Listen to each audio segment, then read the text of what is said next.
Assalamualaikum warahmatullahi wabarakatuh. Bagi yang beragama Islam, hello hai bagi yang tidak beragama Islam. Okey, dalam video ni saya nak menjawab da'iyah daripada Yus Murtad mengatakan kalimah Allah yang digunakan oleh orang Islam. Jadi dia kata apa? Orang Islam ni menepelik kalimah Allah sebagai Tuhan. Dalam good, dalam bahasa Inggeris dia menyebut good, dan dia translate dalam bahasa Yunan dan translate dalam bahasa Turki dan sebagainya. Tu dia punya hal lah. Jadi kenapa Kristian begitu allergic dengan kalimah Allah? Kan? Ini satu persoalan. Kenapa Kristian begitu allergic dengan kalimah Allah? Dan Yus juga mengatakan bahawa kalimah Allah yang berada dalam versi Bible bahasa Melayu dan bahasa Indonesia itu adalah ditujukan kepada nama syaitan. Ini satu hal juga kan. Jadi okey, sebelum tu siapa yang belum subscribe, minta subscribe dan kemudian tekan butang like, dan kemudian andainya video ini memberi manfaat dan memberi kebaikan, tolong share-sharekan. Mudah-mudahan Islam menjadi agama, Islam adalah agama yang tinggi dan tidak ada agama lain selain agama Islam yang diredai oleh Allah Subhanahu Wa Taala. Okey, kalau kita lihat Yus ni kenapa nak mempertikaikan kalimah Allah? Nama Allah ni dalam Al-Quran ada 99 nama. Salah satunya adalah Allah. Allah sendiri pun menyebut dalam Al-Quran, wa minhum man yaqulu rabbana atina fid dunya hasanah wa fil akhirati hasanah wa qina adzabannar. Tak ada kalimah Allah pun, Rabb, iaitu Tuhan. Dia translate dalam bahasa Melayu sebut Tuhan lah. Bukan nak sebut Yesus pula. Kan Rabbana ni kita bagi orang Islam kita sebut kalimah Allah lah, itu dengan nama Allah. Bismillahirrahmanirrahim, dengan nama Allah yang Maha Pemurah lagi Maha Mengasihani. Jadi telah digazetkan Allah itu bagi agama Islam. Kan? Telah digazetkan dalam dunia lah, digazet dalam dunia bahawa Allah itu bagi Tuhan, bagi agama Islam. Jadi kenapa nak allergic? Jadi andainya kalau Kristian sendiri pun mengambil nama Allah pergi letak dalam Bible dia pun ada masalah tak? Adakah dia Islam? Dia tak Islam juga. Sebab Islam itu mestilah tertegaknya dengan tiga perkara. Yang pertama apa dia? Dia mengucap kalimah la ilaha illallah Muhammad Rasulullah. Iqrar bil lisan, dan kemudian wa tasdiq bil qalbi, dan yakin dalam hati dia bahawa tiada Tuhan yang semua melainkan Allah, bukan Yesus, bukan Trinity dan sebagainya. Dia mengakui bahawa Allah adalah sebagai Tuhan, barulah dia ni dikatakan Islam. Dan dia meyakin bahawa Nabi Muhammad SAW adalah khatamun nabiyyin, nabi yang terakhir. Dan kemudian yang ketiganya, dia melaksanakan apa-apa yang disuruh oleh Allah dan meninggalkan apa-apa yang dilarang oleh Allah Subhanahu Wa Taala. Barulah dikatakan dia ni Islam. Islam apa? Islam yang sempurna. Tetapi kalau andainya dia mengucap dua kalimah syahadah, iaitu kita kata sebut kalimah la ilaha illallah Muhammad Rasulullah, yakin di hati dia bahawa Allah Subhanahu Wa Taala yang menciptakan langit dan bumi dan segalanya, dan yakin bahawa Nabi Muhammad SAW adalah khatamun nabiyyin dan Rasulullah dan utusan Allah, dia ni dikira sebagai Islam tetapi tidak sempurna. Maka dia ni berdosa dalam tidak melakukan apa yang diperintah oleh Allah Subhanahu Wa Taala. Tapi kalau sekadar dia mengatakan kalimah Allah, la ilaha illallah, seperti mana kalau kita sebut seperti mana apa? Seperti mana burung kakak tua dia ajar kalimah la ilallah, dia sebut la ilallah, alakah dia Islam? Tak. Hanya sekadar sebut, sebutan huruf saja. Okey. Jadi orang Kristian Yahudi ni Allah SWT telah merakamkan dalam Al-Quran suratul Baqarah ayat yang 111. A'udzubillahi minasyaitonirrajim. Bismillahirrahmanirrahim. Wa qalu lan yadkhulal jannata illa man kana hudan aw nasara tilka amaniyuhum qul hatu burhanakum in kuntum shadiqin. Sadaqallahul azim. Tuhan kata apa? Dan mereka orang Yahudi dan Nasrani berkata, tidak akan masuk syurga kecuali orang Yahudi atau Nasrani. Itu hanya angan-angan mereka, angan-angan mereka. Katakanlah Tuhan, tunjukkanlah bukti kebenaranmu jika kamu orang yang benar. Dalam Al-Quran Allah Taala menjelaskan, Allah Taala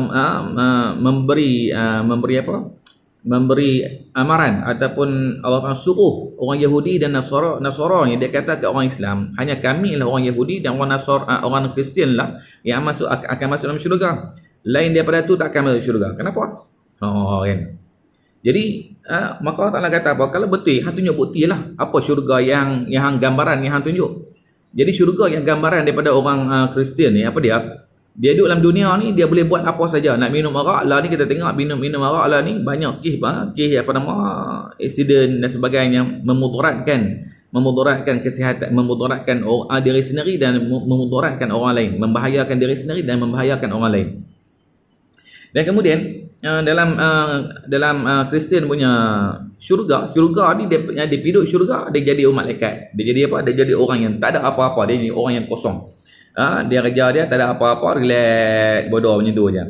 Tapi dalam dunia membujul lalu, melintang patah, semua ada sebab. Tidak ada apa sekatan dan sebagainya. Sedangkan Allah Subhanahu Wa Taala berikan dunia ni sebagai tempat ujian untuk apa? Untuk kita menahankan diri daripada segala-galanya, yang benda-benda yang mazmumah, benda-benda yang terkeji. Dan kemudian Allah Taala akan berikan ganjaran di dalam syurga Allah Subhanahu Wa Taala. Maka dalam syurga ni bagi orang Islam, syurga orang Islam ni membujul lalu melintang patah. Apa yang nak semua ada. Sehingga kan benda yang diharam di dunia maka dihalal di akhirat. Itu baru syurga. Kalau kita kena tersekat, terhenti dan sebagainya, tu bukan syurga. Kan, tu bukan syurga, tu bukan kebebasan. Kalau kita macam kita duduk dalam penjara lah, duduk dalam penjara kita kata syurga ke? Tak. Kan, syurga di mana? Keluar dari penjara baru kita kata syurga. Apa saja kita nak buat baru betul. Baru boleh buat. Hak tu bukan kata syurga. Syurga ni tempat kebebasan. Tempat kesenangan, tempat keseronokan. Kan. Bila main pula dekat orang Kristian, Islam ni, syurga orang Islam ni adalah tempat tempat pesta seks, minum arak, ikut suka dan sebagainya. Kan ni otak manusia. Otak manusia ni dia pelik. Dia pelik sikit sebab dia apa? Dia tidak yakin, bukan tidak yakin. Dia ni melawan dengan kehendak Allah. Melawan dengan kehendak Tuhan. Tuhan bagi tahu di dunia ni tempat ujian, tempat cubaan, tempat exam, dan keputusannya adalah di akhirat. Di akhirat ni Tuhan bagi segala-galanya, ambillah. Kemudian dia kata apa? Tempat pesta seks dan sebagainya. Ni otak manusia. Sebab tu otak manusia ni ada cut loss. Ada cut loss, dia tak boleh fikir lebih daripada Allah Subhanahu Wa Taala. Sebab Allah Taala kaunuhu aliman, maha mengetahui. Allah Taala maha mengetahui. Manusia mengetahui tak? Manusia dia tahu benda yang telah berlaku. Tu manusia. Kan? Yang telah berlaku dan terhad, dan ilmu dia adalah terhad. Sebab Allah Taala menhadkan ilmu manusia. Sebab manusia ni adalah apa? Ciptaan Allah Subhanahu Wa Taala. Dan kemudian Tuhan kata qul hatu burhanakum in kuntum shadiqin. Tuhan suruh bagi tahu, katakanlah, tunjukkanlah bukti kebenaranmu jika kamu orang-orang yang benar-benar beriman. Nak tunjuk bukti macam mana? Kalimah Allah sendiri pun, orang Kristian, mereka ni berada dalam keadaan kesesatan. Sebab dia apa? Tuhan sendiri pun tak ada nama. Punggah tu. Tuhan sendiri pun tak ada nama. Tuhan sendiri pun pakai nama orang Islam. Apa nak prejudis dengan nama Allah dalam agama Islam? Dan bukan takat fitrah manusia mengatakan Tuhan tu Allah. Teknologi pun mengatakan Tuhan tu Allah. Kalau kita type use murtad type dalam Google, bila sebut Tuhan, dia pergi rujuk kepada Allah. Teknologi sendiri pun mengakui Allah tu sebagai Tuhan. Kan. Teknologi sendiri mengakui bahawa Allah tu sebagai Tuhan. Apatah lagi manusia yang di hujung hati dia pastilah mengakui bahawa yang menciptakan langit dan bumi adalah Allah. Mana mungkin orang Kristian, orang Nasrani ini, orang Kristian ini, mereka ni lahir dari selepas Nabi Allah Ibrahim alaihissalam. Selepas Nabi Allah Ibrahim alaihissalam. Sebelum Nabi Allah Ibrahim alaihissalam mengamalkan agama Islam. Saya nak baca satu dalil yang mengesahkan bahawa Nabi Allah Ibrahim alaihissalam adalah Islam, dan agama yang disembah adalah agama Tuhan, agama Allah. Dan pada ketika itu tidak ada syariat, tak ada syariat. Nabi Allah Ibrahim kena sebut la ilaha illallah Muhammad Rasulullah, sebab Nabi Muhammad pun belum wujud lagi. Tapi dia mengesahkan Allah Tuhan yang satu. Seperti mana dalil dia? A'udzubillahi minasyaitonirrajim. Wa idz ja'alnal baita mathabatan lin-nasi wa amna wattakhidhu min maqami Ibrahim musalla. Wa ahidna ila Ibrahim wa Ismail an tahira baiti lit-taifin wal 'akifin wal ruk'is sujud. Sadaqallahul azim. Maksudnya apa? Dan ketika kami menjadikan rumah Kaabah Baitullah itu, rumah Baitullah tempat berkumpul dan tempat aman bagi manusia, dan dijadikanlah makam Ibrahim. Makam Ibrahim ni adalah tapak Nabi Allah Ibrahim yang Nabi Allah Ibrahim pijak di atas batu itu ketika ketika membina Baitullah, dan itu bukan kubur. Makam ni tempat tapak batu yang dipijak oleh Nabi Allah Ibrahim AS ada sampai ke hari ini. Ada di mana? Ada di Baitullah, menunjukkan bahawa keesaan, menunjukkan bukti Nabi Allah Ibrahim mengamalkan adalah agama Islam. Dan Nabi Muhammad SAW adalah mengamalkan agama agama nenek moyangnya. Siapa dia? Nabi Allah Ibrahim AS melalui Nabi Allah Ismail AS. Kan? Dan kemudian, dan telah kami perintahkan kepada Ibrahim dan Ismail itu membersihkan rumahku, itu membersihkan Baitullah, membersihkan Baitullah untuk orang-orang bertawaf. Dan untuk orang-orang bertawaf, orang bertawaf ni bukan ketika Nabi Allah Ibrahim AS saja, sampailah kepada Nabi Muhammad SAW. Sehingga kan zaman jahiliah pun masih lagi orang-orang yang mengamalkan agama yang sebenar. Nabi Allah Ibrahim AS datang bertawaf di Baitullah. Yang tak datang bertawaf Baitullah ni adalah golongan-golongan yang sesat daripada orang Yahudi dan Nasara. Dan kemudian bukan takat tu saja, bukan takat tawaf saja. Maka Allah Ta'ala menyebut apa? Orang-orang yang beriktikaf, orang yang duduk beriktikaf dalam Masjidil Haram, dalam Baitullah. Kemudian, dan orang-orang yang rukuk, warka'i, dan kemudian wal akifin war ruk'i sujud, dan orang yang rukuk dan orang yang sujud. Apa dia? Orang melaksanakan ibadat solat di sana. Maqami Ibrahim musalla. Allah SWT untuk suruh Nabi Allah Ibrahim dan Nabi Allah Ismail solat di mana? Di Baitullah, di Maqami Ibrahim, iaitu Baitullah. Bukan sembah Kaabah, ada solat di sana. Bersolat di sana. Ini dalil dia yang Nabi Muhammad SAW mengamalkan adalah agama yang dilakukan oleh nabi-nabi yang terdahulu. Tetapi bila mai serpihan agama sesat, seperti mana Nasara dan Yahudi. Apa dalil dia? Contohnya Nabi Muhammad SAW pergi ke Syam. Ketika itu seorang padri, seorang ahli kitab yang bertapa dalam petapaan dia sepanjang hidup dia. Tapi tiba-tiba ketika Nabi Muhammad SAW pergi ke Syam bersama bapa saudaranya Abu Talib, kemudian ketika itu Nabi SAW masih lagi kanak-kanak, lebih kurang dalam umur 10 tahun lebih kurang, pergi ke sana. Tiba-tiba padri ataupun ahli kitab ni keluar daripada tempat petapaan dia dan berjumpa dengan Nabi Muhammad SAW. Maka dia bertanya apa saja yang terkandung dalam kitab Taurat, apa sahaja yang terkandung dalam kitab Taurat mengenai Nabi Khatamun Nabiyyin, Nabi yang terakhir. Maka ditanya, maka dibenarkan oleh bapa saudara Nabi Muhammad SAW. Maka dia kata apa? Hang bawa balik budak ni, sebab budak ni, kerana budak ini akan menjadi apa? Nabi Khatamun Nabiyyin, Nabi yang terakhir. Sebab apa? Dalam kitab Taurat sendiri menceritakan bagaimana datangnya kelahiran Nabi Muhammad SAW secara detail. Seperti mana alladzina atainahumul kitaba ya'rifunahu kama ya'rifuna abna'ahum. Kalau dia ahli-ahli kitab ini mengenali Nabi Muhammad SAW lebih daripada mereka mengenali anak-anak mereka sendiri. Dan kemudian dalam kitab Injil juga menceritakan Nabi Khatamun Nabiyyin. Tapi kenapa?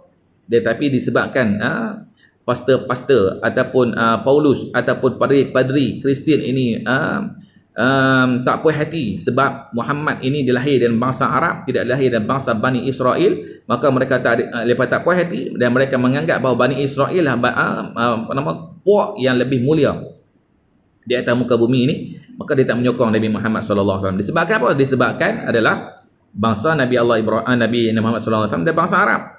Tapi sejarah mengatakan apa dia? Bani Israel ni bila diberikan Nabi kepada mereka, mereka membunuh Nabi.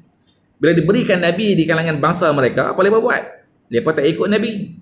Kita tengok Kristian sendiri, kita tengok Nabi Allah Isa AS. Ketika dakwah Nabi Allah Isa AS, hanya 12 orang daripada pengikut Bani Israel yang mengikut Nabi Allah Isa AS. Mana yang lain? Tapi bila mana Nabi Allah Isa disalib, maka pada ketika itu Nabi dah tak ada, baru mereka kelang kabut. Mereka kata apa? Baru nak mengakui bahawa Nabi Isa itulah sebagai Nabi. Mai pula zaman ke-325 Hijrah Masih mengatakan pula declare pula Nabi Allah Isa alaihissalam itu sebagai Tuhan pula. Jadi Trinity. Kan. 3 Tuhan. 3 Tuhan. Tak kisahlah lepas 3 Tuhan ke apa kan. Tapi dia baru nak mengagung-agungkan Yesus ataupun bersih Islam ni kita katakan Isa alaihissalam. Ni memang perangai dan sifat orang Yahudi dan orang Kristian, orang Nasrani. Inilah perangai mereka. Sampai ke hari inilah. Sampai ke hari ini. Ini adalah penipuan-penipuan yang dilakukan oleh padri-padri Kristian. Padri-padri Kristian. Lah ni mai pula duk main confuse nak ambil nama Tuhan pula. Ambil lah, tak ada masalah. Adakah dengan ambil nama Allah ni jadi Islam? Tak. Islam ni mesti tertegak dengan 3 perkara tadi asas. Iaitu dia mengaku dengan iqrar bil lisan, asyhadu an la ilaha illallah wa asyhadu anna muhammadar rasulullah. Kemudian yakin dalam hati dia bahawa Allah tu Tuhan. Tidak ada lain selain Allah, melainkan Allah saja yang Tuhan. Lain pada itu bukan Tuhan.